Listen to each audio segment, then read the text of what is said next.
सहनाववतु सहनौ भुनक्तु सह वीर्यं करवावहै तेजस्विनावधीतमस्तु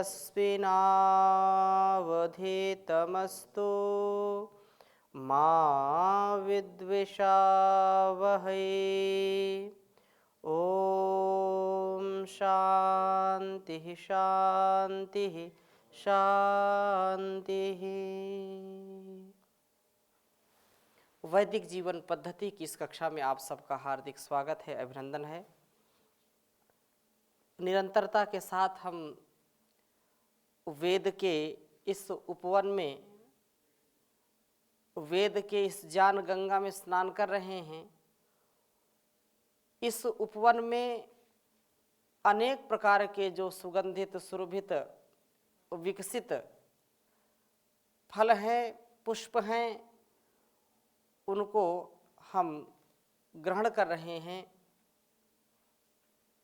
सुंदर सुंदर मंत्रों का स्वाध्याय कर रहे हैं, जिससे हमारे जीवन के जो अनसुलझे प्रश्न हैं, जो विचार हैं, वो धीरे धीरे सुलझ रहे हैं। वेद सब सत्य विद्याओं का पुस्तक है। वेद का पढ़ना पढ़ाना, सुनना सुनाना तथा अपने आचरण में लाना, ये हम सब का परम कर्तव्य है। हम सब मिलकर के इस कल्याणी वेदवाणी का जब स्वाध्याय करते हैं तो हमारे जीवन की दिव्यता अहरनिश बढ़ती जाती है, बढ़ती जाती है। ऋग्वेद के 117वें 18वें और 119वें सूक्त तक हमने स्वाध्याय किया था। एक मंत्र बहुत ही विशेष जो छूट गया था, उसको मैं पुनः आपकी सेवा में उपस्थित करना चाहता हूँ, क्योंकि संसार में सबसे बड़ा यदि कोई संघर्ष है तो वैचारिक संघर्ष है।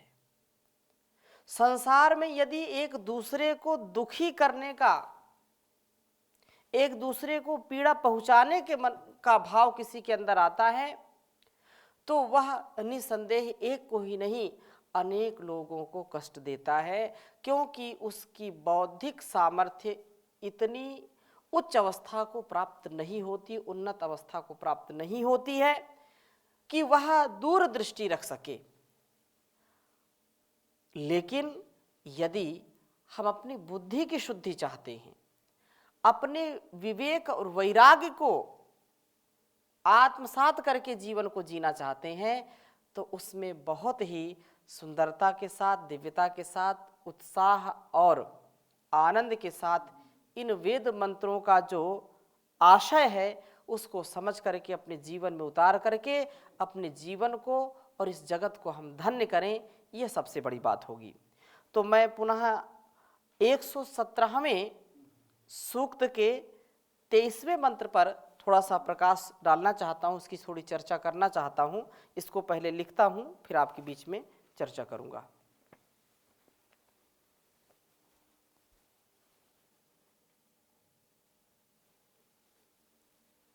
ओम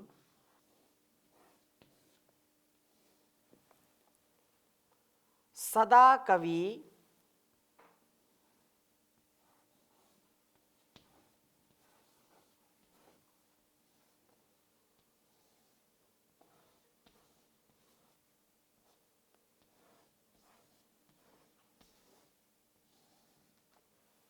सदा कवि सुमतिमा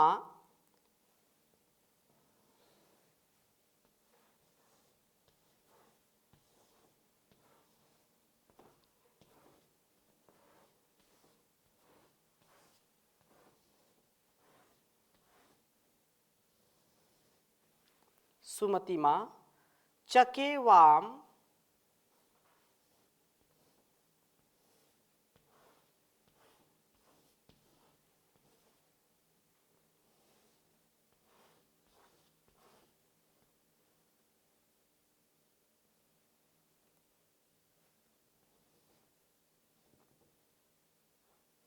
चकेवाम विश्वा।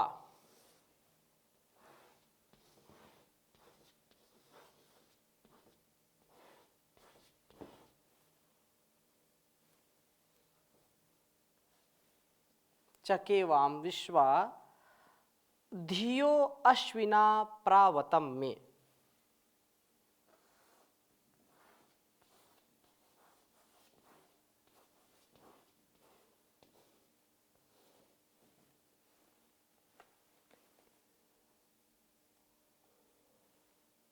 धियो अश्विना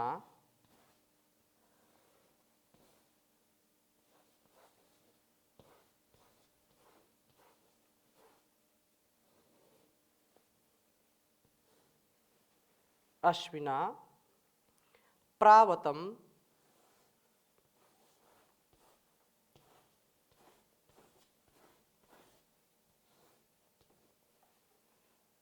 में।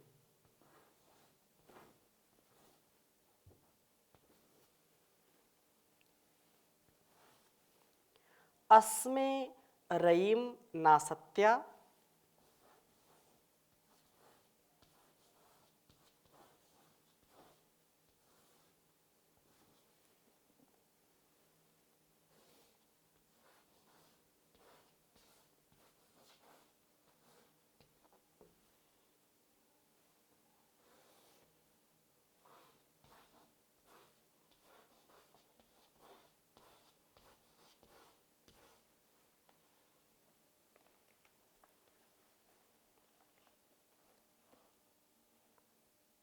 वृहंतम अपत्य साचम।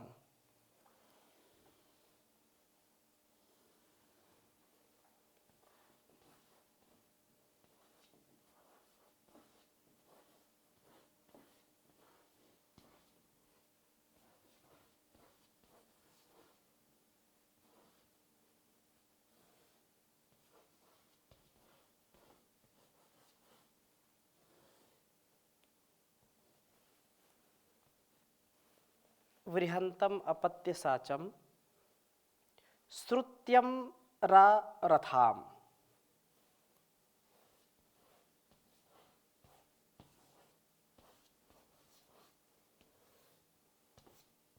श्रुत्यम रथाम।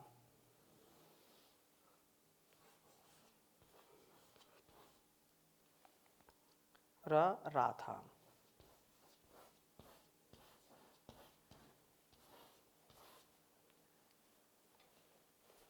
उच्चारण करेंगे, बहुत ही सुंदर मंत्र है। ओम सदा कवि सुमतिमा चकेवाम विश्वा धियो अश्विना प्रावतम में। अस्मे रयिम नासत्या वृहंतम अपत्य साचम श्रुत्यम राथाम। ओम सदा कवि सुमतिमा चकेवाम विश्वा धियो अश्विना प्रावतम में।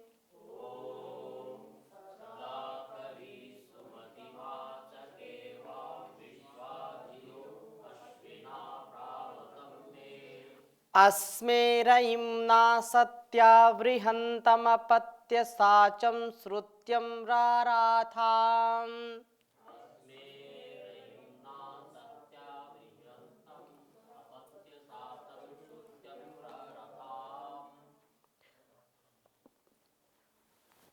भावार्थ पर चिंतन करेंगे। सुमति व श्रुतिरयी का विषय है।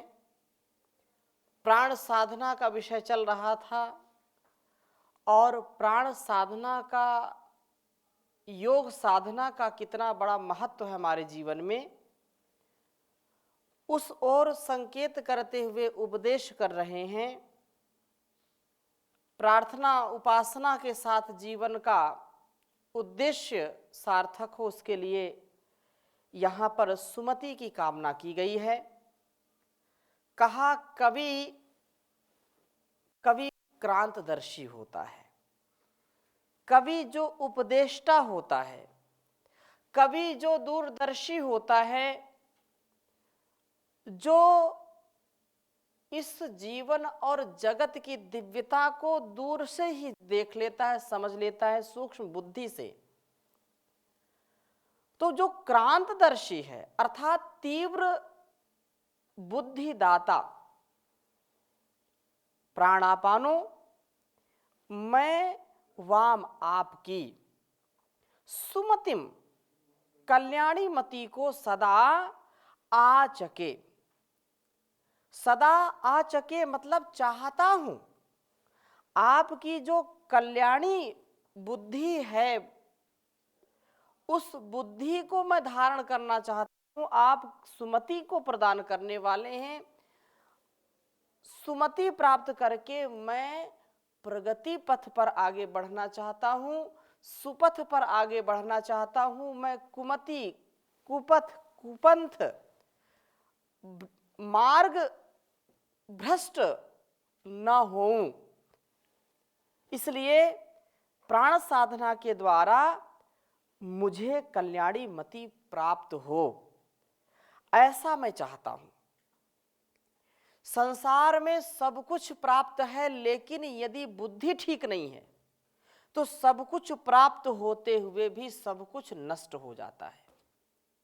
और यदि बुद्धि ठीक है, कुछ भी पास में नहीं है, तो आप इस बुद्धि के द्वारा, इस मेधा के द्वारा, इस साधन के द्वारा जो परमात्मा ने दिया है, सारे संसार में राज कर सकते हैं, सारे संसार को दिव्य बना सकते हैं, कल्याणमयी बना सकते हैं, सबके जीवन में दिव्यता का आधान कर सकते हैं, यदि बुद्धि हमारी शुद्ध हो और बुद्धि सबका कल्याण करने वाली हो। और वो कैसे होगा? वो प्राण साधना के द्वारा बुद्धि की शुद्धि होगी, और कोई उपाय नहीं है, कोई ऐसा साबुन, कोई शैम्पू, कोई केमिकल नहीं है कि उसको बस डालो, घोलो और लगा दो, बुद्धि साफ हो गई। ऐसा कोई केमिकल, कोई कैप्सूल बना नहीं है। तो कहा प्राण साधना के द्वारा मुझको कल्याणी मति प्राप्त हो, ऐसा मैं चाहता हूं। और कौन नहीं चाहता कि उसकी बुद्धि ठीक ना हो? सब सुबह से शाम तक जो हम प्रार्थना करते हैं, जो जो वेद मंत्र हम बोलते हैं, या हम कहीं भी जाएं, हम अच्छी बुद्धि की कामना करते हैं, क्योंकि यदि बुद्धि ठीक है तो हमारा व्यवहार भी ठीक होगा, हमारे विचार ठीक होंगे तो व्यवहार भी ठीक होगा। और जिसकी बुद्धि ठीक नहीं होती है, जो बिल्कुल अपने अविवेक में जीता है, अज्ञान में, अविद्या में जीता है, तो वह व्यवहार भी किसके साथ कैसा करना उसको जान नहीं होता है। फलस्वरूप क्या होता है? फलस्वरूप ये होता है कि माता पिता, गुरु, आचार्य और जो भी सगे संबंधी होते हैं, उनको वो दुखी करने का काम करता है। यदि बुद्धि विवेकवान है, बुद्धि विवेकवती है, व्यक्ति बुद्धिमान है, प्रज्ञावान है, तो माता पिता और गुरु आचार्य अपने से बड़ों का कभी दिल दुखाता नहीं, उनका प्रिय आचरण करता है, उनकी बातों को सुन करके, उनके उपदेश को सुन करके जीवन में उतारता है। और जो बुद्धि जिसकी शुद्ध नहीं है, कुतर्क करता है, और कुतर्क करने वाला फिर व्यक्ति कभी भी सुपथ पर नहीं चल सकता है, कल्याण के मार्ग पर नहीं चल सकता है। इसलिए या मेधाम देवगणा पितरश्चोपासते तया मा मध्य मेधाग्ने मेधाविनम कुरु धीमहि धियो यो नः प्रचोदयात्। ये प्रार्थनाएं हैं। हिरण्मयन पात्रेण सत्यस्यापिहितं मुखम तत्वं पूषण अपावृणु सत्य धर्माय दृष्टये। हम सद्बुद्धि की कामना करते हैं कि हमारी बुद्धि बहुत अच्छी हो, हम अपने जीवन को दिव्यता से जी सकें। तो ये दिव्यता कब आएगी? जब बुद्धि की शुद्धि होगी। बुद्धि की शुद्धि कब होगी? जब प्राण कि हम साधन के द्वारा, प्राणायाम के द्वारा इसको शुद्ध करेंगे। तो कहा अश्विना, मंत्र में क्या कहा? धियो अश्विना प्रावतम में, हे अश्विना, हे प्राणापानो, आप में मेरी विश्वाधिया, सब बुद्धियों को प्रावतम सुरक्षित करो। प्राण साधना से मेरी बुद्धि कभी विकार सहित ना हो जाए, अर्थात विकार मेरी बुद्धि में कभी ना आए। एक दैवी संपद होता है, एक आसुरी संपद, एक अच्छा विचार होता है, एक बुरा विचार होता है। तो ये मेरी जो बुद्धि है ना, बुद्धियों को, हमारी बुद्धियों को सन्मार्ग की ओर प्रेरित करो। अलग अलग बुद्धि होती सबके। मुंडे मुंडे मतिर भिन्ना, तुंडे तुंडे सरस्वती। हर खोपड़ी में दिमाग अलग अलग है, सबके संस्कार, सबके विचार अलग अलग हैं, और वाणी भी अलग अलग हम बोलते हैं। तो कहा है कि मेरी बुद्धि बहुत ही शुद्ध हो, मेरी बुद्धि में कभी विकार ना आए। हे ना सत्या, सब असत्यों को दूर करने वाले प्राण आपानो, सब असत्यों को दूर करने वाले आप अस्मे हमारे लिए रहीम, उस ऐश्वर्य को राथाम, उस ऐश्वर्य को दीजिए जो कि वृहंतम, वृद्धि का कारणभूत है। हम वृद्धि को प्राप्त हो सके, हमारा उत्कर्ष हो सके, हम औन्नति को न प्राप्त हो, हमारा कभी भी पतन न हो, हम उत्थान को सदा प्राप्त होते रहें, ऐसी बुद्धि हमको दीजिए। वो बुद्धि किस काम की? जो पतित हो जाए। वो बुद्धि किस काम की? वो मति किस काम की? वो प्रज्ञा किस काम की? जो उन्नति की ओर ना उठाए, हमको अवनति की ओर ले जाए। तो फिर लोग बोलते हैं इसकी बुद्धि खराब, बुद्धि भ्रष्ट हो गई, इसकी ये पथभ्रष्ट हो गया है, इसकी मति दुष्ट हो गई है, इसकी मति नष्ट हो गई है, मति में पत्थर पड़ गए हैं। क्या क्या लोग कह देते हैं। तो मति हमारी ठीक हो, जिससे हम सदगति को प्राप्त हो, दुर्गति को कभी भी प्राप्त ना हो। अस्मे रईम, ऐश्वर्य की प्राप्ति हो, और वो ऐश्वर्य कैसा हो? छोटा ऐश्वर्य नहीं, बड़ा ऐश्वर्य चाहिए। अल्प में सुख नहीं है, भूमा में सुख है। यो वै भूमा तत्सुखम नाल्पे सुखम अस्ति। अल्प में कभी सुख नहीं है।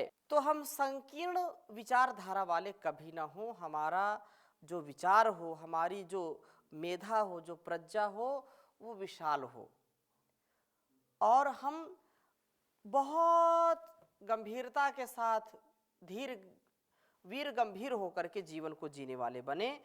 अल्प बुद्धि वाले, संकीर्ण बुद्धि वाले, संकुचित बुद्धि वाले ना बने, विस्तृत बुद्धि वाले बने। वृहंतम, वो ऐश्वर्य वृहत होता है। अपत्य साचम, उत्तम संतानों से हमारा संबंध हो, अर्थात उत्तम संतानों के हम पोषक बने, उत्तम संतानों की हम भरण पोषण का सामर्थ्य प्राप्त करें, उनसे हमारा संबंध हो। श्रुत्यम, अर्थात ज्ञान के अनुकूल हो। प्राण साधक की संपत्ति उसकी उन्नति का कारण बनती है, यह कभी उसके ह्रास का कारण नहीं बनती, उसके पतन का कारण नहीं बनती है। इस संपत्ति से सदा वह ओतप्रोत रहता है। इस संपत्ति से संतान विकृत आचरण वाली नहीं होती है, और यह संपत्ति हमारे जान पर कभी पर्दा नहीं डालती है, जान के पट को खोल देती है। जान हमारा बिल्कुल देदीप्यमान हो जाता है, प्रकाशित हम हो जाते हैं, और प्राण साधना से सुमति व अधि की प्राप्ति होती है। इस साधना के साथ संपत्ति की उन्नति होती है, संपत्ति में वृद्धि होती है, अवनति का कारण नहीं बनती है। नहीं तो कुछ लोग ऐसे होते हैं संसार में, संपत्ति का इतना प्रभाव होता है, इतना धन संपदा से युक्त होते हैं कि वो संपत्ति फिर गलत गलत कार्यों में खर्च करने लगते हैं। विकृत मानसिकता हो जाती है। बल, बुद्धि, विद्या ये बहुत आवश्यक है, लेकिन बल बुद्धिपूर्वक, धन का बल बुद्धिपूर्वक जब हम खर्च करते हैं तो वह उन्नति का कारण बनता है, अवनति का कारण नहीं बनता है। इसलिए हमारी संतानों को ठीक रखती है और ज्ञान के लिए उपयोगी होती है।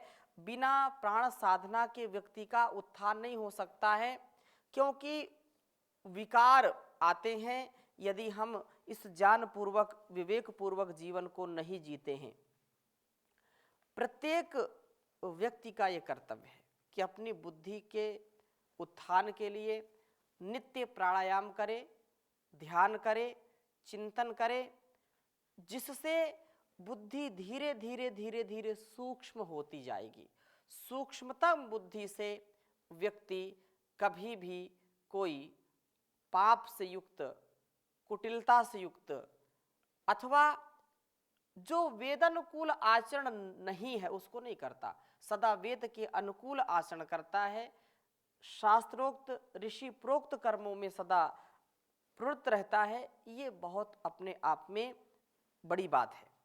और इसलिए ये कहा है, किसी कवि ने बहुत सुंदर बात कही है कि जैसे हम घर में झाड़ू रोज लगाते हैं, पाकशाला में झाड़ू लगाते हैं, सफाई करते हैं, वैसे प्राणायाम के द्वारा हम अपने अंदर के जो दुर्गुण, दुर्व्यसन, दुर्व्यवहार हैं उनको साफ करते रहें। मन में रोज सफाई करें, झाड़ू लगाएं, ज्ञान के द्वारा, ध्यान के द्वारा इसकी गंदगी को सदा बाहर करते रहें। इसलिए कहा, प्रेमी प्रेम भर कर परमात्मा से प्रेम। प्रेम करने से व्यक्ति का जीवन विकसित हो जाता है। इसलिए कहा, प्रेमी भर कर प्रेम में ईश्वर के गुण गाया कर। मन मंदिर में गाफिला झाड़ू नित्य लगाया कर, झाड़ू नित्य लगाया कर। सोने में तो रैन बिताई, दिन भर करता पाप रहा। इसी तरह बर्बाद तू जीवन, अपना करता अपने आप रहा। प्रातः समय उठ नियम से, सत्संग में तू जाया कर। नर्तन के चोले का पाना, बच्चों का कोई खेल नहीं, बच्चों का कोई खेल नहीं। जन्म जन्म के शुभ कर्मों का, होता जब तक मेल नहीं, होता जब तक मेल नहीं। नर्तन पाने के लिए उत्तम कर्म कमाया कर। मन मंदिर में गाफिला झाड़ू नित्य लगाया कर, झाड़ू नित्य लगाया कर। पास तेरे है दुखिया कोई, तूने मौज उड़ाई क्या। भूखा प्यासा पड़ा पड़ोसी, तूने रोटी खाई क्या। पहले सबसे पूछ कर फिर तू भोजन को खाया कर। मन मंदिर में गाफिला झाड़ू नित्य लगाया कर। देख दया उस परमेश्वर की, वेदों का जिन ज्ञान दिया। उस परमात्मा की हम सभी मनुष्यों के ऊपर बड़ी कृपा है कि उसने इस वेद रूपी ज्ञान को दिया है और उससे हम जीवन को अच्छा जी सकते हैं। इसलिए कहा, देख दया उस परमेश्वर की, वेदों का जिन ज्ञान दिया। देश तू मन में सोच जरा तो, कितना है कल्याण किया। सबका मोह को छोड़ के उस पर ध्यान लगाया कर। प्रेमी भर कर प्रेम में ईश्वर के गुण गाया कर तू, ईश्वर के गुण गाया कर। मन मंदिर में गाफिला झाड़ू नित्य लगाया कर। तो ये जो झाड़ू लगाने का काम है ये कब हम करेंगे, जब हम नित्य प्रति जैसे भोजन, अन्न ग्रहण करना, भोजन ग्रहण करना, निद्रा और भूख प्यास को हम सहन नहीं करते और उसके लिए चाहिए ही चाहिए। ऐसे ही एक प्रण करें, एक विचार करें कि प्रत्येक दिन हमको इस प्राण साधना के अनुष्ठान में कभी भी गैर हाजिर नहीं होना, अनुपस्थित नहीं होना, कभी भी अब्सेंट नहीं होना, सदा प्रेजेंट रहना है, क्योंकि वह परम पिता परमेश्वर सदा प्रेजेंट रहता है वह हमको देख सुन जान रहा होता है। हम अपनी भक्ति के द्वारा, अपने संकल्पों के द्वारा उसकी सदा स्तुति, प्रार्थना, उपासना करते रहें और प्राणायाम के अनुष्ठान को सदा आगे बढ़ा करके अपने जीवन में जो काम, क्रोध, लोभ, मोह, ईर्ष्या, द्वेष है, जो प्रमाद है, जो बुद्धि के ताले पड़ गए हैं, बुद्धि में बुद्धि बिल्कुल दूषित हो गई है, उस बुद्धि को शुद्ध करने का काम प्राणायाम के द्वारा हम करते हैं। उससे उन्नति होती है, साधन हमारा सुंदर और स्वस्थ होता है। तो यह हमारे लिए और इस समाज के लिए बहुत ही कल्याणकारी है। परम पूज्य श्री स्वामी जी महाराज ने पूरी दुनिया को जगाया है, योग प्राणायाम इस साधना को सबको बताया है, जिससे तन, मन और वतन के रोगों पर हम विजय प्राप्त करते हैं। तो इन्हीं शुभ संकल्पों के साथ आज की कक्षा को यहीं पर विराम देते हैं। शेष चर्चा अगले कक्षा में करेंगे। ओम शांति शांति शांति।